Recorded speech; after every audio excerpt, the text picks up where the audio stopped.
thought that her family might also end up getting involved. And I do feel a little bad about that because her parents are wonderful.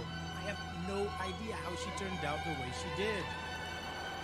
Now, my friend is miserable, most of her friends do not like her anymore, she's being shunned at work, everyone in her classes is talking about her, she lost her sugar daddy, and her family is disappointed in her. Well, that is what she gets for bragging about being a mistress. I wonder if it was worth it for her. Let this be a lesson for the people that are cheating and home wrecking. Don't do it. There are so many other people on this earth. Maybe don't go after people that are taken. It is not worth it in the end. As for me, I am keeping her blocked and avoiding her like the plague. I know I'm not alone. I still have some of my friends and my partner that support me. Most of all, I have all these kind strangers on the internet that also support me with kind words. Thank you all once again. My partner has booked a romantic getaway for us this weekend, and I'm excited about that, so I'll be keeping my phone on silent for the rest of the week. Willoughby, hopefully your ex-friend learned the lesson. Quite expensive one at that, but still well-deserved. And as for you, well, I hope you enjoy your weekend getaway with your partner and have a lot of fun. Take care, Opie, and thank you so much for sharing. And now, let's move on to the next post that, like I said in the beginning, also has an update. This post is from the subreddit Am I the A-hole? And it's by The new user militia Husband recruit. Birth. Am I the a-hole for being hurt that my wife won't allow me to see the birth of our baby and asking for some space? My wife is 8 months pregnant with our first kid, and she has been finalizing her birth plan. She included me in the process, and I did my best to research and understand it. I went with her to see various doulas, picked a hospital together, established emergency plans, etc. Also, I was there for every appointment since the beginning, so I assumed I would be there for the birth. But she told me she didn't want me to see my daughter being born. She only wants her mother there, and I could only come in once it's done to see the baby. It hurt like hell because I was obviously very excited about it.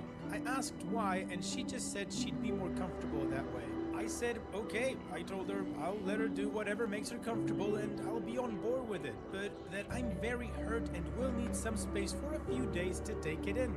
I slept in the guest room and left before she woke up for work, and she's been blowing up my phone with texts about how it's unfair to punish her for doing what's best for the baby. She called and she was crying and telling me I'm putting so much stress on a pregnant woman for no reason and that I'm an a-hole for that. I don't think needing space for a few days is wrong of me, and I'm just asking her to let me take in what's happening. I can't pretend to be happy about missing the birth of our baby. She's so angry and I'm feeling bad seeing how affected she is, and I'm wondering if I'm actually in the wrong. So, am I the a-hole? No, Opie, of course you're not the a-hole, and I have to ask, how is keeping you out of the delivery room the best for your baby? I would actually assume it is irrelevant, just like anybody else, except for, maybe the midwives or the doctors that need to be there. Now, I understand it is absolutely her choice who she wants in the delivery room with her, but that doesn't mean you don't get to have feelings about it, and you just need a little time to regroup yourself. I also gotta say that I don't like how she's victimizing herself in the pregnancy, by saying that you're an a-hole for putting stress on a pregnant woman. I don't see it that way, because you talked to her about it and you told her how you were feeling, and now you just need a little bit of time. And again, I don't think you're the a-hole. I think she's the a-hole. Not because she doesn't want you in the delivery room, but because of how she's acting. And what do you guys think about this whole situation? What is your judgment? Let me know in the comment section, and now let's move on to the community comments to see their judgments. Deleted says, not the a-hole. She is allowed to choose whoever she wants in the room, and you're allowed to take a day to sort your feelings. You didn't abandon her. You took space to organize your thoughts. Sometimes it's best to be quiet for a bit instead of saying something mean or not thought out. I'm wondering if she psyched herself out and is worried that the blood, moaning, possible pooping, and all that will turn you off. Some women think, he can't see me like this. I'm a mom of 2 and I didn't care who saw me like that. I just wanted my kids healthy and out. Edit. I do mean not the a-hole. Her blowing up his phone and calling him an a-hole is uncalled for. I've been pregnant twice and birthed twice. Pregnancy is not an excuse to call your partner names and blow their phone up. He said he needed space and time to collect his thoughts. He didn't leave the family home, he didn't run to his parents, he didn't call an ex. He slept in an extra room and went to work.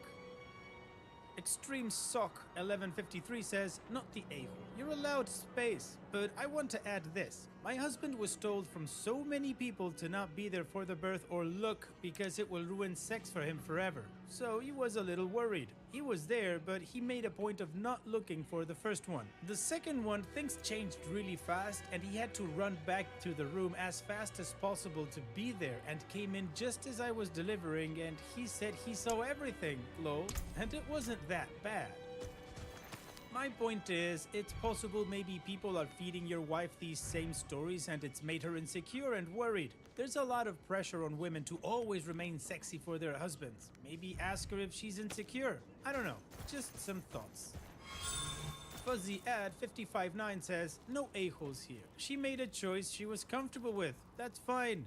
You are, understandably, hurt by this because seeing your child be born is a once-in-a-lifetime opportunity. That's also okay. Sometimes we need to take ourselves out of a situation to avoid escalation. Neither of you are a-holes for your feelings. Additional information from OP's comments. I just want to clarify that my loss of faith isn't about not being there for the birth. It's about how she hasn't allowed me to react to her decision. Hello. And, like many people here, has flat out told me she expected me to deal with my feelings and process them on my own, hidden from her, while acting like nothing happened when I'm around her or supposed to be around her. Also, talked to my wife and explained that I understand she's feeling abandoned, but if she kept pushing me to pretend everything is okay before I'm ready without explaining her reasons to me, I'll resent her and neither of us wants that. Ensued lots of crying and she did apologize for not telling me her actual reasons. She didn't want to tell me. We're mostly good now. She gets upset when I bring up the subject, but we're doing better. She's 34 weeks this week, so we're trying to focus on the last minute things before the birth. Alright, well, the majority of the community deemed OP to not be the a-hole, and he gave us Not while I'm in short town. update in that context. Now, let's move on to the update to see how this story ends. Update 1 month after my original post. My wife had the baby, and they're both healthy. I asked her on her due date if she still didn't want me to be there, and she said she wasn't sure. She was very stressed during labor, and I could tell she was really anxious, so I did my best to comfort her and didn't ask. She did ask me to leave when it was time to push, and I came back when our daughter was born. I didn't catch her, but I got to cut the cord Well and done. I held her first, which I am very grateful for. Things were okay with my wife for a while until she dismissed how I felt about missing the birth and said I was making a big deal out of a couple of minutes. I then found out the reason she excluded me was that she was scared I would stop being attracted to her. I kinda lost it and regret it, but I was sleep deprived and told her that I was disappointed in her as a mother and she put her vanity before our kid and before me. Thanks. I hope they don't My get... wife then asked for marriage counseling. We're on a waiting list for a first appointment. We've been very cold towards one another when we're alone and we will probably fight soon again. I know it's not the best way to be when we have a newborn, but I can't help but blame her for this situation. I will be going back to work soon, so I'm hoping the distance work gives me from her will help me calm down and gather the strength to be more mature about it all. Update 2, 5 months after the first update. My wife and I separated for a couple of months but decided to work on our marriage. Bigger issues rose to the surface in marriage counseling and my wife did apologize for keeping me out of the delivery room. Although she affirmed in the same sentence that if we have a second child, she'd ask me to stay outside again. She just will not trust me to not lose attraction to her. I never realized just how deeply insecure she is about her looks and how it affects every part of her daily life. She's a pretty woman and she always acted very confidently, but it was mostly a facade that completely crumbled with the pregnancy. We ran into some issues with breastfeeding related to that where she would eat very little to lose the pregnancy weight and it caused her to produce less milk, consequently stressing her and the baby out more. I begged her to postpone her diet until our baby is a little older, but it was so important for her to lose weight first. I tried supporting her, but I was going through my own struggles, and I couldn't understand how she could put that over the health of our baby. We're determined to make our marriage work, and I'm going to do my best to understand her struggles with self-image. I've come to accept that seeing the birth of any child I have with her will not be possible. Well, OP, I can't call this a happy update, but maybe it is a somewhat positive update. Hopefully marriage counseling will keep helping the both of you strengthen your marriage, and maybe your wife could get some help for her own regarding her own self-image issues. And so here's wishing you and your wife and your new baby all the best in the future, OP. Take care, and thank you for sharing. And that's it for today's video. Thank you so much for taking the time to watch it. Now, if you've gotten to this point in the video, I assume that you like. Hey everybody, welcome back. These are some people that decided to spill their tea on the TikTok. These kids in the TikTok. All right, buckle up. Here is some tea about my family. My cousin got engaged a year ago, and while creating the guest list for his wedding, he said he was going to invite my grandma, who is 85.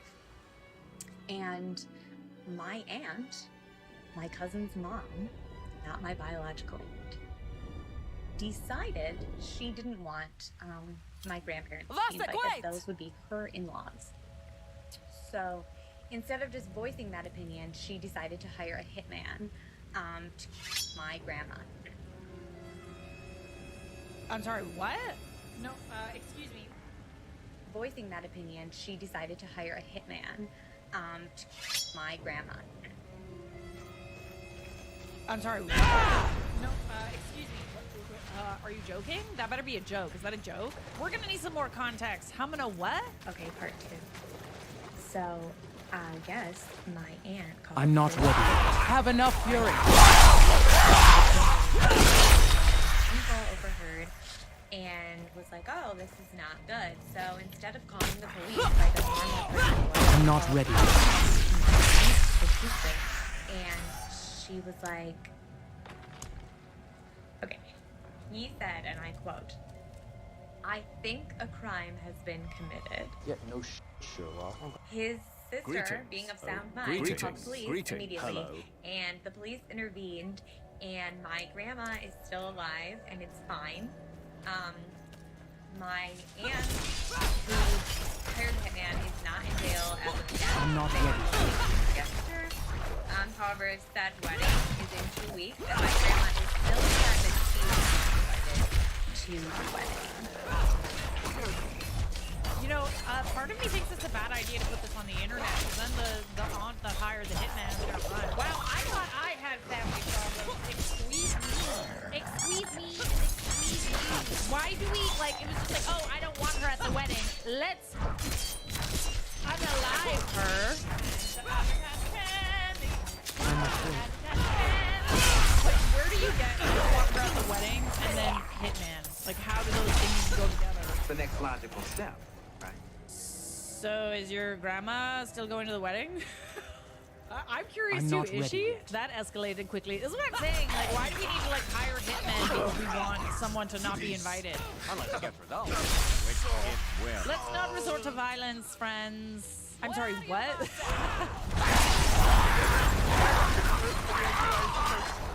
Excuse me? That's not what I thought you were gonna say. I thought you were gonna say something else. I don't know what I thought you were gonna say, but not hire a hitman. Ma'am, it's literally against the law to end the video that way. No, you're gonna be arrested along with your aunt. Oh my goodness. I'm not ready. So my mom back when I was 17, and you know how a lot of women use coconut oil on their stomachs to I'm not ready. when they're pregnant. So yeah, she assumed I was doing the premarital sumo wrestling and was pregnant.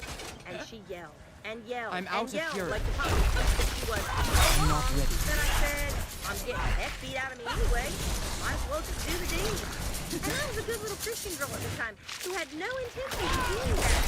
But some over-controlling parents do not understand that you actually press your kids into doing things that they didn't plan on doing because you're beating them up for doing it anyway.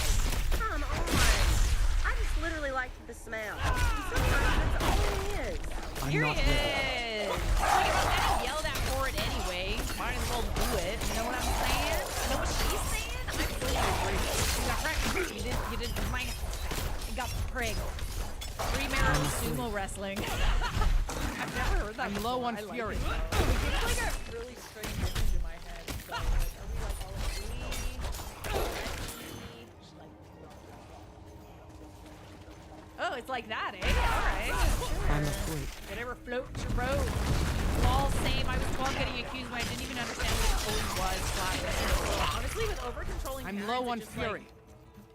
I think it makes you want to rebel even more. It's like a self-fulfilling prophecy. You're telling your kids not to do something, but then you're also making them aware of something that they shouldn't do and can't have, which will make them I'm want to not do it ready more. yet. It's a paradox. Bruh, my mom just told me that she hopes I have a seizure and that I have to go to the hospital because I didn't drink any water.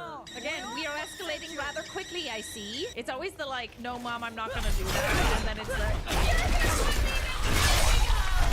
mom, I just don't want to do that. Calm down, let's not be so dramatic. Okay, let's talk about the crazy old sister before the kind of thing she was at sister's wedding dress because she was just so jealous. So the bride had actually brought his sister to every single appointment she had ever had with us. And at every single appointment, her sister always had some snarky comments. She was always really frosty. She always just seemed like she didn't want to be there. It was like Careful. very obvious This that she was situation very is jealous. delicate. And this wasn't even coming from a point of view like her sister was prettier than her. They were both very pretty girls. It's just that you could tell that she was not happy that her little sister Like before. was getting married Take my before her. child. Yeah. She'd kind of Vasek, like mope around the shop just stay and be calm. like, oh, well, I suppose I'll the never get a bunnies chance with to me? wear any of these. And I was thinking, well, with an attitude like you've got, love, no, probably not. Anyway, so we get to the final fitting. So this Everything is is probably going to the be last time alright. that I will see the bride.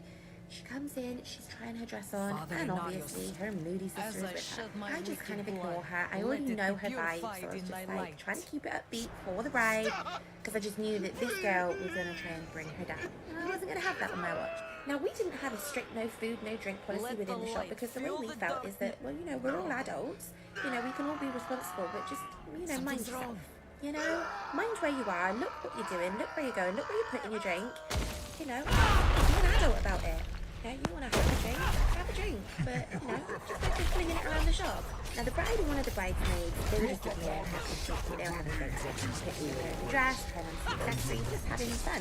So I left them to it to go and do some work. So I stepped away. About 2 minutes later, I heard the bride scream at the voice, no, what are you doing? And big sister standing over the back of her dress with the can of Coke in her hand, just kind of, and then being like, oh, I'm so sorry, I slipped. She didn't slip. I ran out the back and grabbed the first tea towel I can find because I know that I gotta get this out quickly. You know, the longer this is sat on the dress, so the more likely it's going to stain. I take her straight up We to need the to get changing out of room, here. get her out of the dress, so we can get to work on cleaning this straight away. All the while, I can hear an argument between the sister and the bridesmaid whilst I'm in the changing room trying to console the bride. By the time we had got out of the changing room, the sister had gone. Apparently she had said that it was an accident, she didn't mean to, she tripped, she slipped, whatever, she didn't. So then I was left with the bride trying to, you know, comfort her and be like, don't worry, we will get this out. We will have our way, so don't worry. Now after the bride left, I don't really know what happened between her and her sister, but all I do know is that the picture we I'm got not back ready of the yet. wedding afterwards, that sister wasn't in the wedding party. Period! That's what's up, dude. Damn freaking right. Holy cannoli. There is no justifying this. Like, you're jealous of your sister. It is what it is. But why are you taking it out on, like, the people that own the wedding dress shop? They're like an innocent party in this. And now they have to get to work on cleaning up your mess? Oh, buddy. Absolutely not. Sometimes I wish I had a sister, and then other times, like right now, I'm glad I don't. Sounds kind of sticky. No pun intended. Get it? Just sticky Coke on the dress. I've done wedding hair for over 15 years, and people ask, do you mean bridezillas? And I say no, but I met so many sisters of the bridezillas. They are the worst. So you're saying that the sisters are worse than the brides? Why is that so unbelievably cliche? I'm not surprised, but sad also. That's sad. We're supposed to be family, right? La la la. la. There's always room for family. This is a story time of the craziest nanny job to ever exist. Backstory. I was 16 and I was looking for a job, so I found this nanny I'm fine. agency and It's nothing, one fire and the rest basically, can't cure. you know, met with them and they were trying to figure out a family for me, and so they came to me and they said, hey, we have this family. The only hang up is they have had a really hard time finding a nanny that works for their family. They've been through 4 or 5 girls and they just haven't worked for them. Okay. Red flag. Yeah. Me being 16 and desperate, I was like, yeah, for sure. Like, maybe I'm the right fit. Maybe they just haven't had, you know, someone who aligns with their values, blah, blah, blah. Like, let me just go check out the family. They can interview me, whatever. So I do the interview. There were some things that kind of worried me, but I was just like, you know what, I need a job, whatever. Some of the red flags from the get-go. Low pay. The mom was a work-from-home mom that worked maybe 15 hours a week, and she would be checking in on me and her son, her 3-year-old son, every 15 minutes. Both of her parents lived upstairs and were artists, and they painted naked women. Jack, I want you to draw me like one of your French girls. They were also very creepy and overly nice. Also, like, why couldn't they watch the child? I don't know. Yeah, no kidding. There's there's 3 people at home? Immediately have a little orientation with the mom. She hands me a fat binder, and inside the binder are schedule worksheets, recipes, like what I'm expected to do. This 3-year-old boy spoke 3 languages. I was supposed to teach him those languages. That wasn't mentioned to me. I don't know the languages. He could only have organic food. Had to do 20 minutes of baby yoga a day. And we had to go in their garden, which was immaculate. I will say that. It was gorgeous. It had like every type of plant and flower. We had to go 3 times around in their garden, and he had to name every single plant. And anytime we saw a bug, he had to pick it up and put it in his hand and name the bug, show me like all the different parts of the body, etc. I also had to keep track of every single thing that we talked about that day. And at the end of the day, the mom would go over it with me, and she would give me a score on it, the complexity of our conversations. Absolutely if I was intellectually stimulating him, and I wasn't allowed to just sit back and let him do something. I had to constantly be asking him questions and engaging with him, like almost like a teacher would, in a weird way. And I was only getting paid $12 an hour. I can't do that Part here. 2 because it just gets weirder. Stop it! Are you freaking kidding me? $12 an hour for that? Holy cow. I'm not ready. Absolute insanity. Do you think she was like the government or something? This is absolutely insane. Okay, we're gonna go check out that page. That is absolutely bonkers. I am completely invested in this random person's story. So after my first day, I come home crying because it was the most stressful thing I've ever experienced in my entire life. I feel You were like a piece of 16. crap because I'm 16, so I'm like, what? Is this just normal for like nanny jobs? Am I just not? I'm not ready.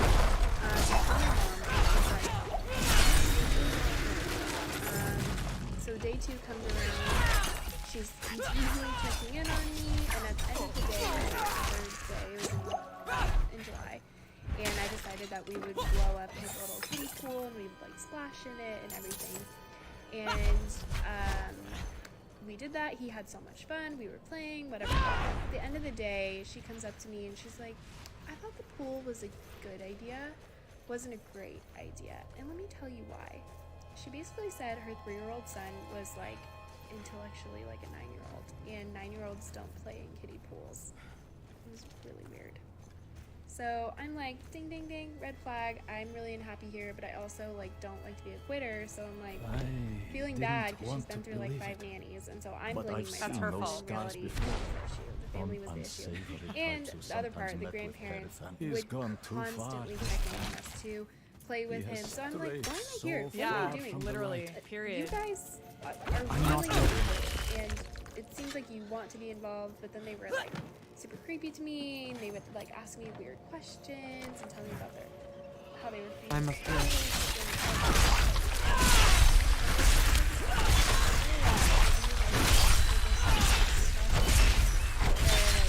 Alternate versions of them that try to like win them over and like kill them and like keep them in the house, and the house doesn't exist. Does anyone know the name of that movie?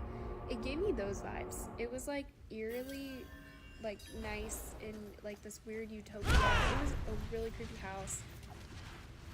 And we also weren't allowed to leave the house. Did I mention that? I had to stay in the house. I need more My fury. boyfriend's like, who's not my husband, he's like, please leave this job, you're like so unhappy, whatever. Fortunately, I got fired. Oh, And that's a surprise. Basically, I accidentally overslept 5 minutes from my alarm and hit some construction and was 10 minutes late to work. And I had been texting her, like, I'm so sorry, this is where I am, like, I'm almost there, blah, blah, blah. And I show up, and she's standing there, like, pouting at the top of the driveway. And she just goes, I'm out of fury. Not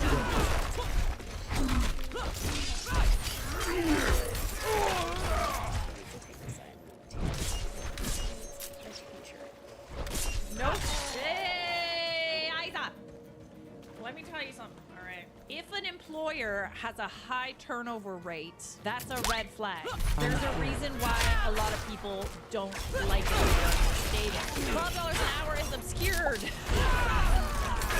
It is obscured and absurd. No wonder people leave, honestly. It's always the jobs that are like I'm the low on worst fury. that pay you the least, you know? Take the job. If they can check up on a kid every 15 minutes, they might as well just care for the kid themselves. Literally, why are you there? That sounds kind of creepy. There's 3 people at home that are just like checking on the kid. I don't understand why you need to be there. Sounds hella weird. And that kid's gonna be really messed up when he gets older. I like how she's acting as if it's like to work for her. I'm not ready yet. Really messed up. Sorry you had to go through that. But again, thank you for spurring me on TikTok. Scott! These are I'm some more not ready times the yet. contestants ruined dinner on Hell's Kitchen. And this contestant was so insane that fans assume he was planted on the show on purpose. In the 3rd episode of Season 8, after an awful dinner service from the Blue team, Chef Ramsay warned them to up their game. That night, the brass were assigned mixologists, and both the teams received their tickets. In the Blue team, Vinny Accardi and Raj Branston got to work together on their appetizers.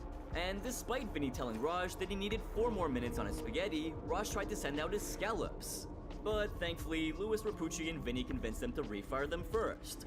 In the red team, Emily Cutchins worked with I'm Jillian not ready Flathers yet. at the appetizer station. Jillian gave Vinny the appetizers to taste, and Emily thought that they needed more salt. James looking at them. I'm not ready.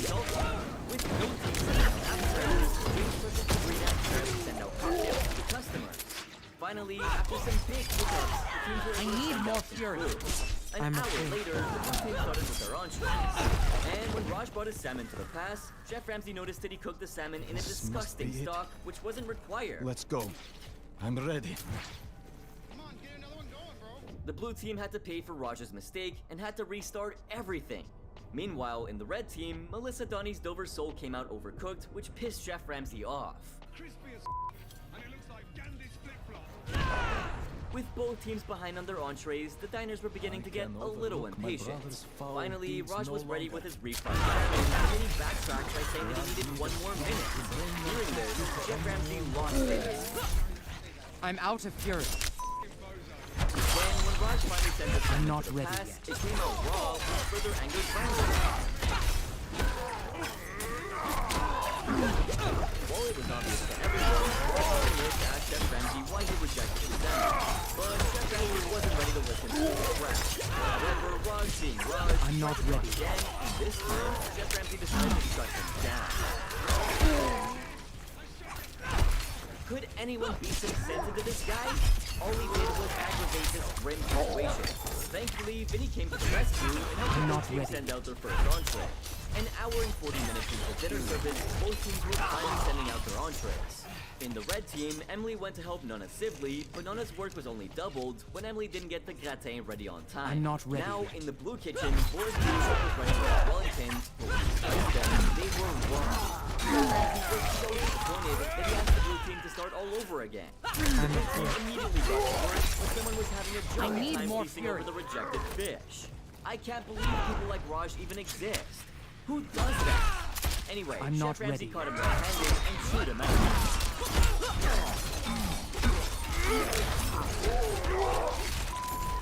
Meanwhile, things got worse in the red kitchen when Gil Novanando's ribeye steak caught fire. Like literally, the pan was fuming. Chef Ramsay couldn't believe his eyes. Anyway, 2 hours into the episode, Gil finally managed to redeem herself and continued with on track. Later on, not the blue ready. team, Raj got it all accepted. But then, Chef Ramsay noticed that Raj cooked 3 Dover soles that weren't even ordered.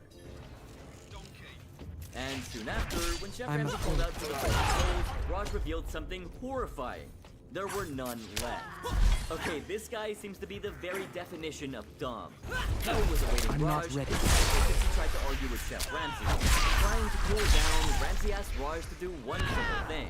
And that was to inform the diners who ordered the dish about the situation. But Raj started giving awful excuses. Imagine telling Chef Ramsay that you want to go out to speak to the diners because your dish was dirty? Yeah, that's what Raj said. Because of this, we got to see one of the most furious reactions on Hell's Kitchen ever.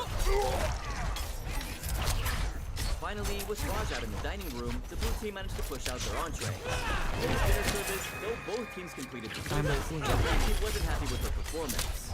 Chef Ramsay couldn't pick a winner, so he used the comment cards to decide. The blue team got lucky and were labeled as winners. That night, Emily and Sabrina were nominated for elimination, and Chef Ramsay took all the time he needed to do the play. But there was one contestant who was totally out of the league and deserved to be kicked out. No points for guessing though, since it was Raj Branston. Anyway, this next service, which had to be a special night, turned out to be one where Chef Ramsay literally slammed the most dishes onto the ground. In the 7th episode of Season 15, Hell's Kitchen hosted sous chef Andy's wedding reception. And Ramsay won a flawless service for both Andy and Bryce. Besides the challenge-winning dishes on the menu, both teams shared the main table. This meant that all the dishes for the table had to go out at the same time. As the service began, Ashley and Nico noticed that Jackie Fuchs had burned the garlic for the risotto. But despite that, Jackie continued to cook. I don't have enough Christina fury. wasn't going to accept substandard work, so she forced her to refire her dish. When Jackie came back with her risotto to the pan, it was missing a portion, much to everyone's dismay. On the other side of the kitchen, Chef Ramsay caught Chad Gelso picking out scallops from the pan. He even reminded him that scallops needed to be slid off at once. But that was just the beginning of a string of mistakes. Like how when the appetizers were sent to the pass, Joe Ritchie's risotto had no herbs, and Chad's scallops came out overcooked. However, the team was able to bounce back and get their refire accepted. Now, 40 minutes into the dinner service, Chef Ramsay discovered that Danny Harrison wasn't using a non-stick pan for the scallops. While she claimed that she couldn't find any, they were placed right in front of her. And since she continued to cook on a regular pan, the scallops got stuck to it. Chef Ramsay got so fed up that he just decided to cook the scallops himself, and this is how he felt. I'm not Despite ready both yet. teams being late and terribly slow, they were able to finish sous chef. With a disappointing initial performance, Chef Ramsay wanted the entrees to be perfect and on time. In the beginning, both teams did off great, with Hassan Husseini and Jared Bobkin's communication being the highlight of the service. Ramsay expected the result of such communication to turn out flawless, but Jared's chicken came off pink towards the Chef Ramsay's On the other hand, in the red team, when Hassan sent his chicken to the pass, they were too raw and Chef Ramsay was pissed. Scored by his previous mistake, Jared made sure not to repeat it again. And finally, he sent out a dish that was accepted. Things had got to be so bad that some of the diners had to share their entrees with Andy's mother so she wouldn't pass out from hunger. 1 hour into the service in the red team, Hassan sent up his refried chicken to the pass, but it was raw yet again. This time, Chef Ramsay got so furious that he called the red team over to the pantry and did this. I'm not ready yet. I'm definitely glad Hassan admitted his mistake, took the blame, and promised to do better. And as a part of a bigger plan, the red team decided to cook more chicken just to be on the safe side. As expected, the third time was the charm. Meanwhile, the blue team was on the final ticket, and when they sent up the salmon, it came out raw. And Ramsay couldn't believe how he could screw up the easiest entree. I'm not ready yet. Eventually, Chad's refire was accepted, and both the teams completed their service on a high note. For his dinner service, Ramsay expressed his embarrassment with her performance and named both teams as losers. But the worst of them all was Hassan. So he was eliminated for his poor performance on the meat and for his consistent inconsistency. But that service was so bad that Chef Ramsay deemed it to be one of the most painful ones yet. That night, both teams were challenged to cook for a quinceañera. Chef Ramsay made it loud and clear that he wanted everything to go like clockwork, and around the followed by an important brawl. After the introduction of the birthday girl and escorts, both teams got started with their menu. In the red team, Mary Cornwell and Amanda Giblin were working at the appetizer station. But despite Mary being very clear with the first ticket, which was 3 tunas and 3 Caesar salads, Amanda seemed to be very confused. This irritated her team greatly. The team couldn't afford someone losing her grip during service, and Amanda was clearly going to be a problem. Then, when Janelle Witt sent her first ravioli, Amanda declared that her tuna wasn't ready, but Susan Heaton asked her to bring it up anyway. I mean, how bad could it be, right? But when Chef Ramsay found Amanda's tuna broken into bits, he was utterly appalled. Terifan, damn it! Where are you? In the blue team, John Scallion and Anthony Rodriguez worked on the appetizers and got their first ticket accepted. Half an hour into the dinner service, because of John and Anthony's strong teamwork, the appetizers were sent out at a great pace. And they even swiftly moved on to the entrees. But things were stagnant in the red kitchen, with Amanda still being stuck on the first ticket of tuna. And after all that, when she sent the refire up, it was ice cold. However, when Chef Ramsay asked who was responsible for searing the tuna, Amanda cunningly threw Nedra Harris under the bus. And this caused a huge argument between the two. Because of the red team, the wait time drastically increased. This really irritated the diners, since this meant they would have to delay the dance ceremony as well. Now, Amanda and Nedra were in their own world, since they continued to argue instead of just focusing on their job. However, Jean-Philippe couldn't delay the waltz any longer, and they had to start it hungry. Chef Ramsay couldn't believe what had happened, and he rated the red team by saying,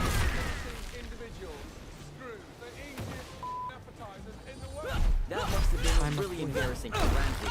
Anyway, he brought the women into the blue kitchen and criticized them for being so slow. But the show had to go on, so he asked both teams to cook entrees for the head table. As the blue team started on their entrees, Chef Ramsay wanted them to be ready in 6 minutes. When Zach Womack brought up his garnish, Chef Ramsay noticed that he didn't have enough potatoes. Then, when he brought his refire to the pass, Barry Bayer sent up raw linguine with no spinach but too much oil. Despite the hiccups, the blue team was able to serve their part of the head table. But what about the red team? Nedra first sent up a dry chicken, much to Chef Ramsay's annoyance. But when she brought up a new one, it was praised for being perfect. Meanwhile, in the blue kitchen, Zach walked up with fewer potatoes once again, and Chef Ramsay was annoyed. How could he do that twice? But instead of just correcting himself, Zach asked Chef Ramsay to calm down, but this had the opposite effect.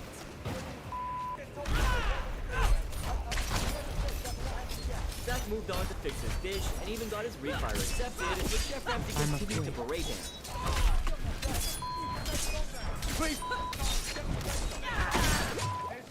2 hours into the dinner service, both teams were on their final ticket.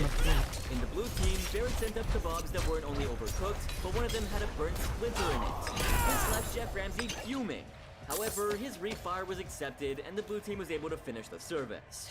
And when Cindy Stanimirov sent up her ribeye, it was raw, which made Chef Ramsay irate. This ribeye still got his horns on! Post-dinner service, Chef Ramsay deemed the night to be painful and named both teams joint losers. During the deliberations, Amanda and Cindy from the red team and Zach and Barrett from the blue team were nominated. Chef Ramsay wanted to eliminate all 4 of them from the competition, but Amanda's awful performance stuck out like a sore thumb. So she was eventually eliminated because of her tuna meltdown and for not bouncing back. But Chef Ramsay did something in this next service which he's never done in his entire life. It was so bad that he walked out of a service midway.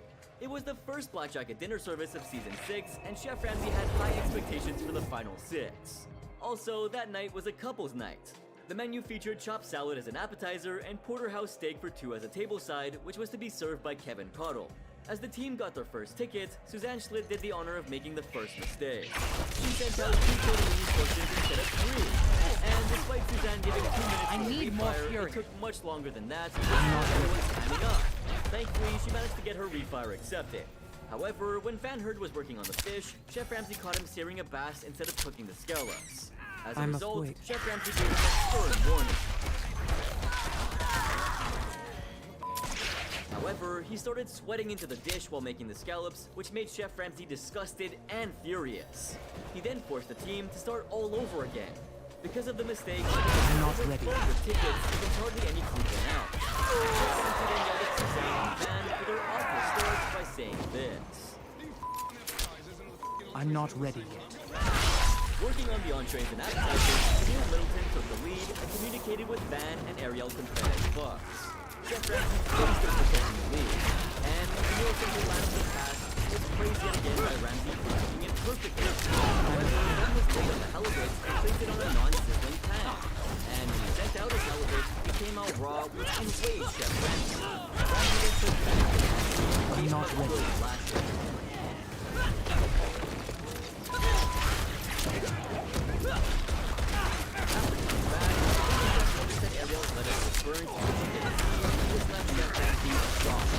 Being just a nice performance, Ramsay had enough to poke the Chef Scott and walk out of the kitchen.